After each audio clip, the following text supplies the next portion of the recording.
Social media వచ్చాక ఎవరి ఊళ్ళ గురించి వాళ్ళ గొప్పలని ఉన్నటువంటి చరిత్రనంతా కూడా ఫోకస్ చేసుకుంటున్నారు. అందులో తెనాలికి సంబంధించి తెనాలి ఆంధ్రప్రదేశ్ రాష్ట్రంలోని గుంటూరు జిల్లాలో ఒక చారిత్రక పట్టణం. ఇది కృష్ణానది ఒడ్డునుంది. మరి విజయవాడ నుంచి 40 కిలోమీటర్ల దూరంలో ఉంటుంది. తెనాలి చరిత్ర సుమారు 2000 సంవత్సరాల నాటిది.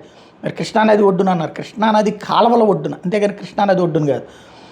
ఇది రాజకీయ, సాంస్కృతిక మరియు వాణిజ్య కేంద్రంగా ప్రసిద్ధి చెందింది. దీని చరిత్రలో కొన్ని ముఖ్యమైన అంశాలు ఇక్కడ ఉన్నాయి. పేరు వెనక చరిత్ర, తెనాలి పేరు తెరుమలి నుంచి వచ్చినట్టు చెప్తారు. దీని అర్థం 3 గ్రామాలు, తెన్ ప్లస్ అలి. మరో వాదన ప్రకారం ఈ ప్రాంతంలో తెన్నలు చెట్లు ఎక్కువగా ఉండటం వల్ల తెనాలి అని పిలిచారట. శాతవాహనుల కాలంలో తెనాలి ప్రాంతం శాతవాహనుల క్రీస్తుపూర్వం 230, క్రీస్తు శకం 220 ఆధీనంలో ఉండేదట. ఈ కాలంలో ఇది వాణిజ్య కేంద్రంగా వృద్ధి చెందింది. ఎందుకంటే కృష్ణానది ద్వారా వర్తకం జరిగేది. అది నిజం, కృష్ణానది ద్వారా వర్తకం జరిగేది ఆ కాలువలన్నిటించి. బౌద్ధ కాలం, తెనాలి సమీపంలోని వైకుంఠపురం మరియు ఇతర ప్రాంతాల్లో బౌద్ధ స్తూపాలు మరియు శిల్పాలు లభించాయి. ఇవి ఆ ప్రాంతంలో బౌద్ధం వ్యాప్తిని సూచిస్తాయి. మధ్యయుగం, విజయనగర సామ్రాజ్యం 14వ 16వ శతాబ్దం తెనాలి విజయనగర సామ్రాజ్యంలో ఒక ముఖ్యమైన భాగంగా మారింది.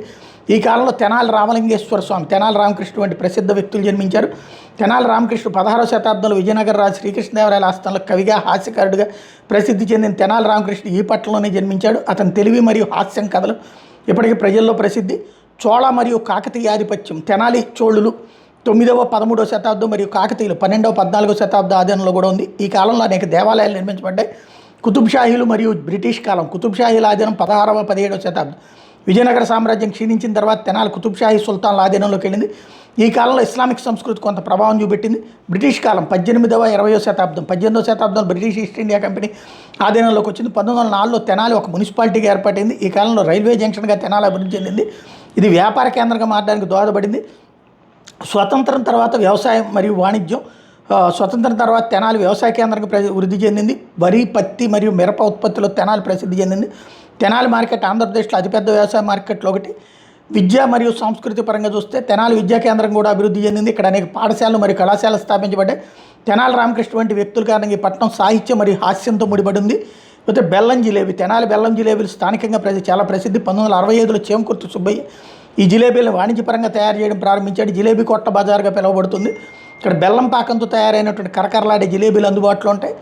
ప్రసిద్ధ ఆకర్షణలు వైకుంఠపురం వెంకటేశ్వర స్వామి ఆలయం. ఈ ఆలయం తెనాలి సమీపంలో ఉంది. చారిత్రక మరియు ఆధ్యాత్మిక ప్రాముఖ్యత కలిగి ఉంటుంది. కృష్ణానది, తెనాలి సౌందర్యానికి కృష్ణానది ఒక ముఖ్యమైనటువంటి భాగం. ఇది మాత్రం తప్పు. ఇక్కడ కృష్ణానది ఒడ్డు లేదా, ఇంతకుముందు ఏమన్నా మరి తాడేపల్లి దాకా ఉండేదేమో.